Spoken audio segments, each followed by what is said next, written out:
Siap, gerak. Lancang depan, gerak. Tegap, gerak. Dah, jangan masuk bisa. Pagi siang.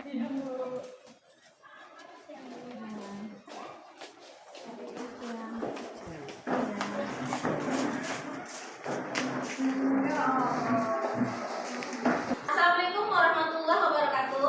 Waalaikumsalam warahmatullahi wabarakatuh. Selamat siang Ananda. Siang, Bu. Apa kabarnya hari ini? Baik, Bu. Masih semangat? Semangat, Bu. Alhamdulillah. Dan sebelum kita mulai pelajaran, kita berdoa dulu. Ibu minta untuk ketua kelas menyiapkan dan berdoa. Seluruhnya duduk siap. Baiklah, sebelum kita mulai belajar, marilah kita berdoa dimulai.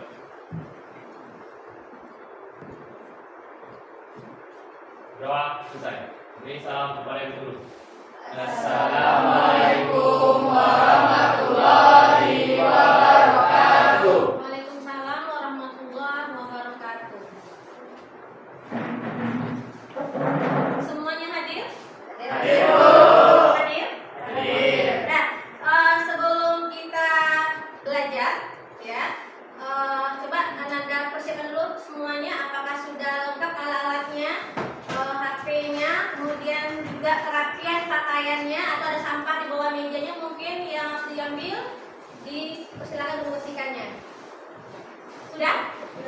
Dan kita langsung ke materi kita hari ini, yaitu tentang ekspresi pada manusia.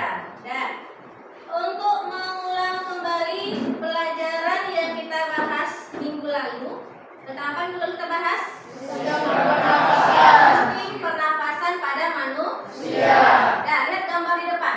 Ini ada gambar apa ini? Ya, orang yang sedang bernafas atau menarik nafasnya. Saat dia menarik nafas, apa yang dihirupnya? Oksigen. Menghembuskan keluar, apa yang dibuangnya? CO2. Jadi ini apa yang dilakukan oleh orang ini adalah sedang menarik nafas. Saat dia mengeluarkan, apa yang dibuangnya?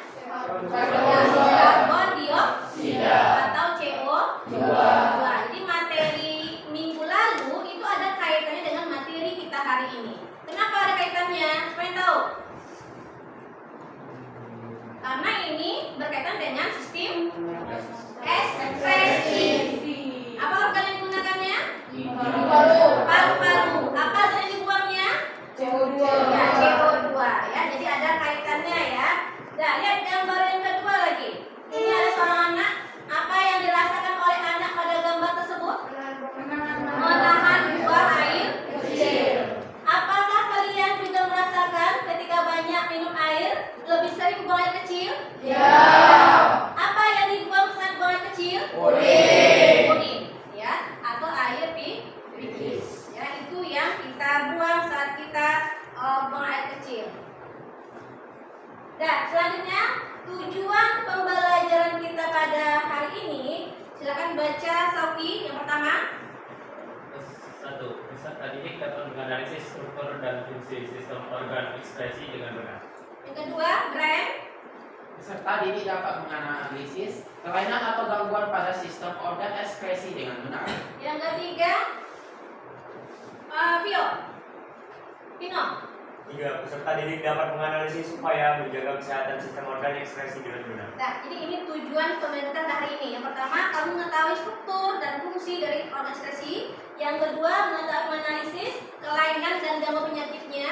Yang ketiga, kamu dapat menganalisis bagaimana upaya menjaga kesehatan sistem ekspresi.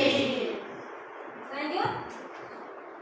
Untuk pembelajaran hari ini ada 3 teknik penilaian yang dilakukan. Yang pertama yaitu penilaian sikap.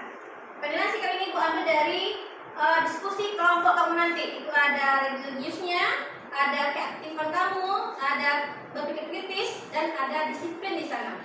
Ya. Penilaian kedua itu tentang penilaian pengetahuan. Jadi ada pretest dan post-test. Kemudian penilaian ketiga itu adalah penilaian keterampilan. Ini diambil dari hasil presentasi kamu nanti ke depan. Ya, kewakilan kelompok. Bisa dipahami?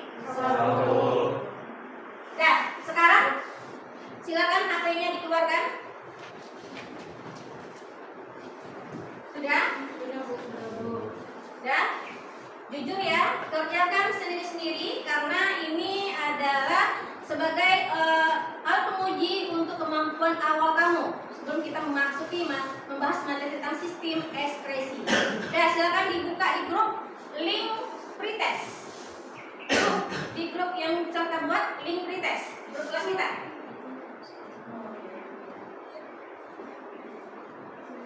Dan buat nama dan kelas silakan dikerjakan, durasi waktu 5 menit.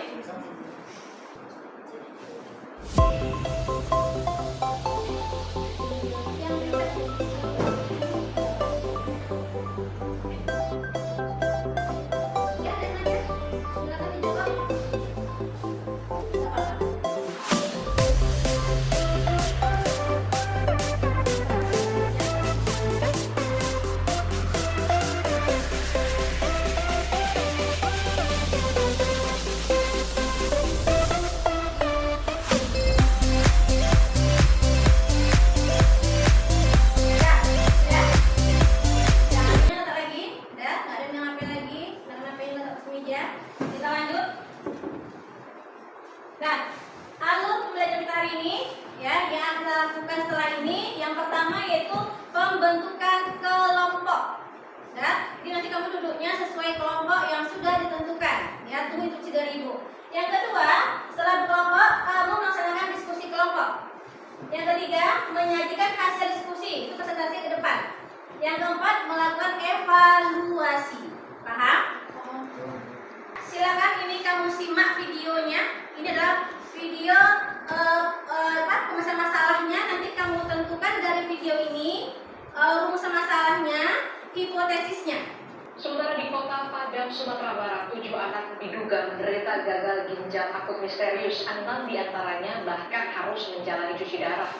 Ketujuh pasien dirawat di Rumah Sakit Umum Pusat Dr. M. Jamil, Kota Padang. Rata-rata pasien masuk dalam kondisi sebab, bahkan 2 diantaranya harus dipasangi alat bantu pernafasan. Total kasus gagal ginjal akut yang ditangani RSUP Dr. M. Jamil sebanyak 23 kasus, di mana 10 anak diantaranya meninggal dunia. Ya? Sudah? Sudah. Dari video ini, ya, kira-kira apa pendapat yang terberikan yang dapat di tangan? Ya, Sabi? Ada 23 anak yang terkena penyakit gagal ginjal. Ada 23 anak yang terkena penyakit gagal ginjal. Pertanyaan kedua, siapa? Pendapat kedua. Ya, Dila? 2 orang anak harus memakai alat bantu pernafasan. 2 orang anak harus memakai alat bantu pernafasan. Ada lagi? Ya, Vanessa? Terdapat 6 anak yang mengidap penyakit ginjal dan diharuskan mencuci darah. Ada 6 anak yang mengalami gagal ginjal dan harus melakukan proses pencucian Darah. Ada lagi? Risa? Ya, silakan. Terlalu banyak yang tidak memperhatikan gaya hidupnya sehingga anak kecil saja mengidap gagal ginjal. Ya, itu pendapat kamu menurut hasil video yang kamu lihat.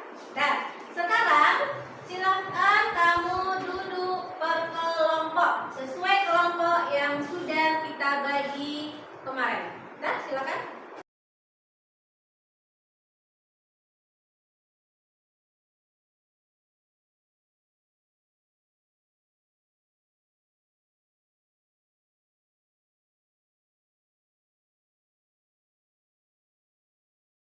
Nah, ini ada LKPD dan bahan ajar yang akan dibagikan. Ini silakan kamu baca, kamu lihat.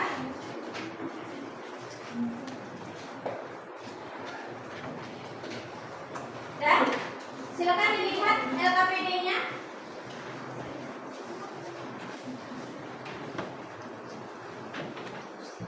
Dari video tadi, ya, kamu diminta tuliskan 1 rumusan masalah, ya, diskusikan. Kemudian tuliskan hipotesisnya. Setelah dapat, langsung kamu lakukan pengumpulan data atau informasi dari berbagai sumber yang relevan tentang permasalahan yang kamu temukan. Ya, paham? Dan kalau kamu mengambilnya dari buku, tuliskan judul bukunya.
2B, 3A, 3B gabungan A.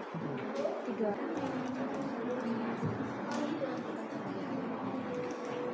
Ya, oke? Ya? Dah. Dah. Semuanya berdiri. Ya, semuanya berdiri. Kita bermain bersama. Silakan kembalikan kamu tadi. Ya? Sudah? Dengarkan instruksi dari Ibu. Kalau Ibu mengatakan selamat pagi, tepuknya berapa kali? 1. Kalau siang? 2. Sore? 3. Malam? Tidak bersentuhan tangannya. Oke, kita mulai. Fokus, ya, uji konsentrasi supaya tersilang. Dan selamat pagi. Pagi, pagi, pagi, siang, siang, sore, sore, pagi, pagi, malam. Nah, fokus ya, mantap dulu. Tarik tangannya. Dan,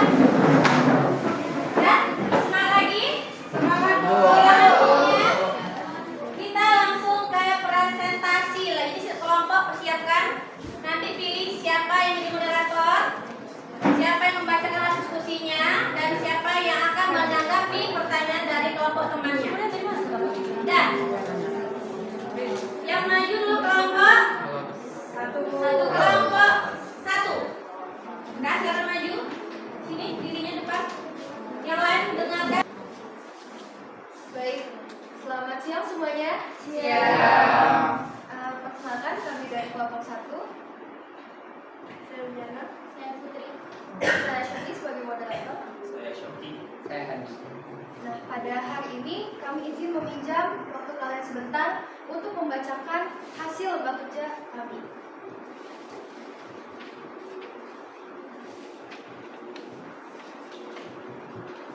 Tuliskan satu rumusan masalah yang sesuai yang akan dicarikan penyelesaian masalahnya. 1. Penyebab gagal ginjal pada anak. Semuanya. Tuliskan hipotesis dari masalah tersebut.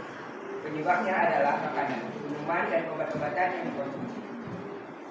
Lakukanlah pengumpulan data atau informasi dari berbagai sumber yang relevan terhadap permasalahan yang kamu temukan.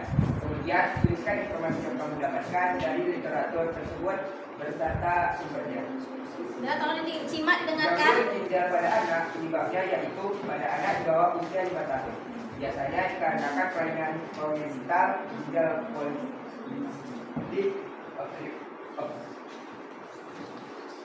obstruksi saluran kemih. Lalu pada anak di atas 5 tahun biasanya disebabkan karena adanya gangguan pada glomerulus, sindrom neokotik, nefritis lupus. 2. Kelainan kongenital. Sumber UKI Fakultas Kedokteran. Baik, sekian dari presentasi kami. Jika ada pertanyaan, boleh. Ya, ada yang pertanyaan kan? Mengapa penderita gagal ginjal perlu memaksimalkan meminum air? Baik, terima Ya, kasih. silakan ditanggapi kelompok 1.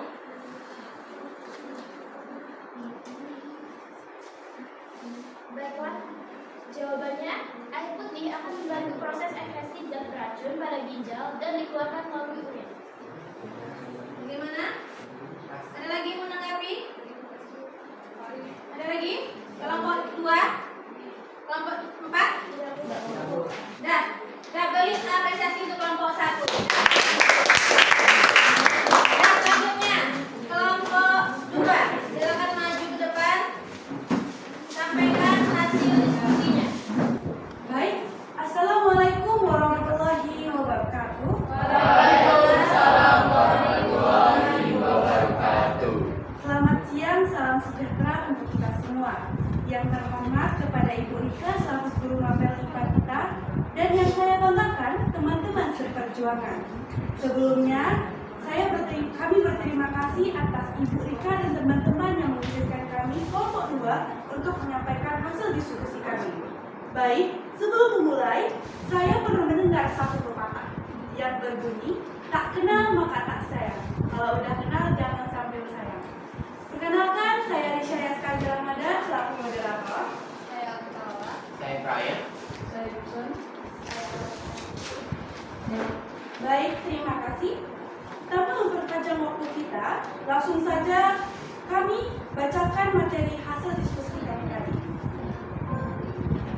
Urusan masalah kami adalah bagaimana seharusnya tanggapan orang tua agar anaknya terhindar dari penyakit gagal ginjal akut. Hipotesis dari masalah tersebut, orang tua seharusnya lebih memperhatikan pola hidup anaknya agar terhindar dari penyakit gagal ginjal akut. Data atau informasi yang kami kumpulkan itu menurut website www.rkspartiwaluyo.com, kasus gagal ginjal akut yang menyerang anak-anak usia 6 bulan sampai 18 tahun meningkat terutama dalam 2 bulan terakhir. Per tanggal 18 Oktober 2022, sebanyak 189 kasus telah dilaporkan. Kasus paling banyak didominasi usia 1-5 tahun. Seiring dengan kemajuan tersebut, Kemenkes meminta orang tua untuk tidak panik, tak tenang namun selalu waspada, terutama jika anak mengalami gejala yang mengarah ke gagal ginjal akut seperti terdapat diare, mual, muntah, demam selama 3-5 hari, batuk, pilek, sering mabuk, serta jumlah air kecil atau urin semakin sedikit, bahkan tidak bisa buang air kecil sama sekali. Baik, terima kasih Elvita atas penyampaian materinya. Baik, ada yang ingin bertanya? Ada yang bertanya? Ya. Apa yang akan terjadi jika banyak orang tua tidak mempedulikan anaknya? Oke, masih ada yang ingin bertanya? Tidak, baik. Izinkan kami untuk ada sesi diskusi.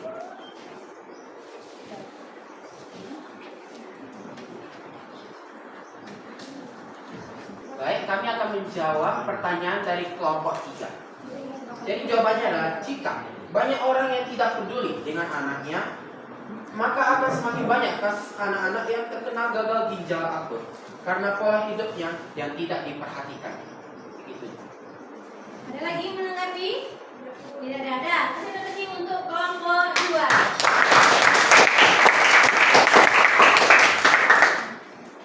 Sudah, langsung kelompok 3. Selamat siang semuanya. Siap. Baik, pada kesempatan kali ini kami akan menyampaikan hasil diskusi kami tentang lembaran kerja yang telah diberikan kepada kita masing-masing. Tapi sebelum itu kami akan memperkenalkan diri kami masing-masing. Perkenalkan, saya Hikaru Margaret selaku moderator. Saya Faren Getrek. Saya Vino. Saya Raffi. Saya Vanessa. Baik, untuk mengefisienkan waktu, langsung saja kita membahas pembahasan yang telah kami sediakan. Rumusan masalah kami adalah apa itu gagal ginjal akut. Kedua, hipotesis dari masalah tersebut adalah gagal ginjal akut adalah kondisi ketika ginjal berhenti berfungsi secara tiba-tiba. Kondisi ini bisa terjadi akibat gangguan aliran darah ke ginjal, gangguan di ginjal, atau penyumbatan di saluran imun. Kapan seharusnya kita ke dokter? Segera ke IGD bila mengalami gejala gagal ginjal akut, terutama bila Anda pernah mengalami gagal ginjal atau memiliki keluarga dengan riwayat penyakit gagal ginjal. Periksakan diri ke dokter secara rutin jika Anda menderita penyakit kronis yang bisa menyebabkan gagal ginjal akut, seperti hipertensi dan diabetes. Gejala gagal ginjal akut bisa muncul dalam hitungan hari atau bahkan jam setelah terjadi gangguan di ginjal. Gejalanya dapat berupa jumlah urin dan frekuensi buang air kecil berkurang, membengkakan di tukai akibat penumpukan cairan, sesak nafas, dan tubuh mudah lelah. Nah, berikutlah merupakan hasil pembahasan yang telah kami diskusikan bersama. Sebelum kami menutup presentasi kami pada siang hari ini, kami membuka sesi tanya jawab. Jika teman-teman ingin memberikan tanggapan dan pertanyaannya, dipersilahkan. Ada beberapa? Oke, satu silakan.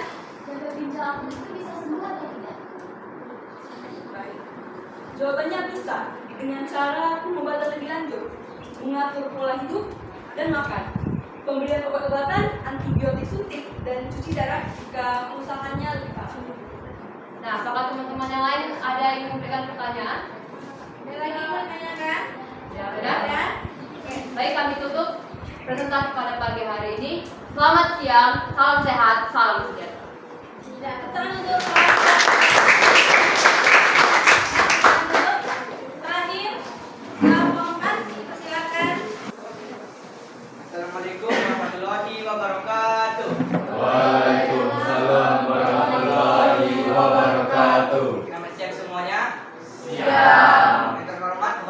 Monika dan teman-teman kelas 83. Pada hari ini saya Ibrahim Sahro sebagai moderator akan membantu kegiatan diskusi. Sebelum itu saya akan memperkenalkan anggota kelompok saya terlebih dahulu. Perkenalkan, nama saya Putri Rani Afrosa. Perkenalkan, nama saya Dila Rizka. Perkenalkan, nama saya Alina Sabtu. Dan saya pekerjaan. Topik yang dibahas adalah cara mengatasi gagal ginjal. Kepada Dila selaku penyampai materi dipersilakan. Saya akan membacakan salah satu rumusan masalah yang kami ambil, yaitu cara mengatasi atau penyembuhan dari penyakit gagal ginjal akut pada anak-anak. Lalu, hipotesis yang kami dapat dari diskusi kelompok kami adalah cara mengatasi penyakit gagal ginjal ini adalah dengan melakukan cuci darah. Baiklah, sekarang saya akan membacakan data-data yang telah kami temukan mengenai penyakit gagal ginjal akut pada anak.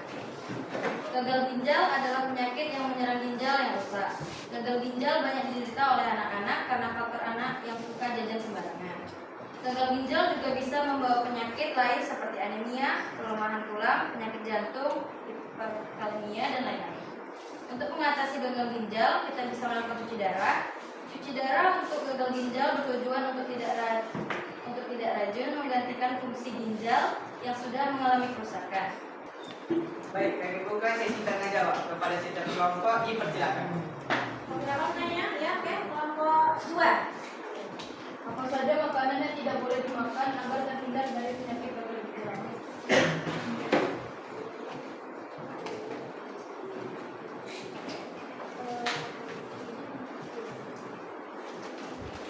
Baiklah, hal-hal yang harus dihindari agar terhindar dari penyakit gagal ginjal adalah 1. Makanan yang mengandung pupuk tinggi. 2. Makanan yang tinggi garam. 3. Minuman bersoda. 4. Minuman beralkohol. 5. Makanan tinggi gula. 6. Makanan yang mengandung protein tinggi. Dan 7. Buah yang mengandung kalium. Kesimpulan berdasarkan proses penyelesaian masalah yang telah kami lakukan adalah ternyata cuci darah tidak bisa menyembuhkan gagal ginjal sepenuhnya. Cuci darah hanya bisa mengembalikan keadaan ginjal yang rusak kembali seperti semula. Tetapi penyakit gagal ginjal dapat kembali jika pola hidup kita tidak sehat. Demikian diskusi kelompok 4. Mari kita membacakan alhamdulillah. Saya sebagai moderator memohon maaf atas kesalahan saat proses menyampaikan. Wassalamualaikum warahmatullahi wabarakatuh. Selamat siang. Waalaikumsalam warahmatullahi wabarakatuh. Kasih yang untuk kelompok 4. Sekarang kira-kira apa yang bisa kita simpulkan dari pembahasan kita pada siang hari ini?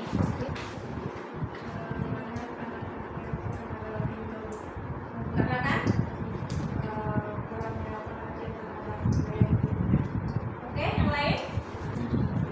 Penyakit gagal ginjal dapat menyebabkan kematian. Ada lagi yang lain? Dila?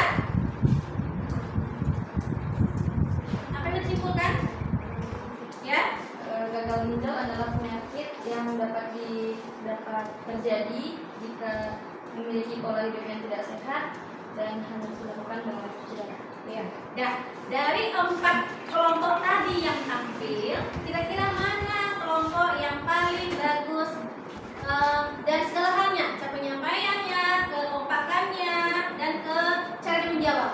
Beberapa? 1 kah? 2, 3, atau 4? Kelompok? Kelompok 3.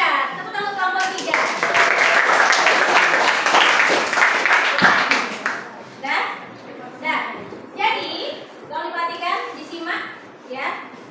Jadi untuk ginjal, ya ginjal kita itu ada terdiri dari 3 struktur. Ya, ada 3 struktur atau 3 lapisan. Yang pertama adalah ini, korteks. Ya, yang pertama korteks atau kulit ginjal. Yang kedua, sumsum ginjal atau medula. Yang ketiga, rongga ginjal atau masalahnya pelvis.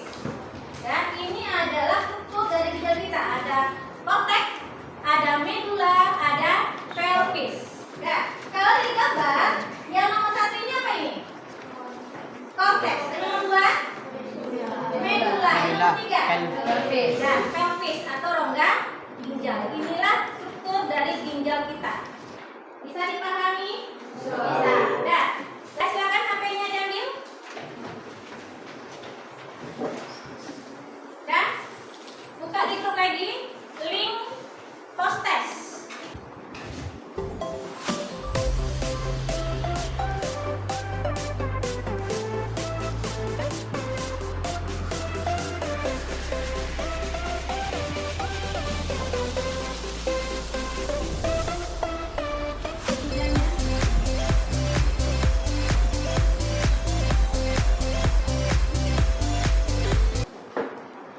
Yang sudah siap HP-nya letak lagi di meja. Dan bukunya rapikan. Sekarang yang terakhir, ya refleksi untuk peserta didik, ya. Pertanyaan pertama, bagaimana pembelajaran kita hari ini? Yang kedua, bagian mana yang menurut kamu paling sulit dari pelajaran kita hari ini? Alhamdulillah. Yang ketiga, apa yang akan kamu lakukan untuk memperbaiki hasil belajarmu? Yang keempat, bagian mana dari pembelajaran ini yang menurut kamu menyenangkan? Yang kelima, apa ilmu yang kau peroleh dari materi hari ini? Banyak, ya. Semoga ilmu yang kamu peroleh hari ini itu bisa diterapkan dalam kehidupan sehari-hari. Nah, berhubung materi sudah selesai, jadi untuk tugas kamu di rumah, ya, untuk pertemuan berikutnya, silahkan dibaca materi tentang organ paru-paru pada manusia. Ya, dan sekarang diminta ketua kelas menyiapkan, ya, karena sudah selesai. Ibu akhiri. Assalamualaikum warahmatullahi wabarakatuh. Waalaikumsalam warahmatullahi wabarakatuh. Udah, sekarang ketua kelas siapkan. Sebelum kita pulang, marilah kita berdoa.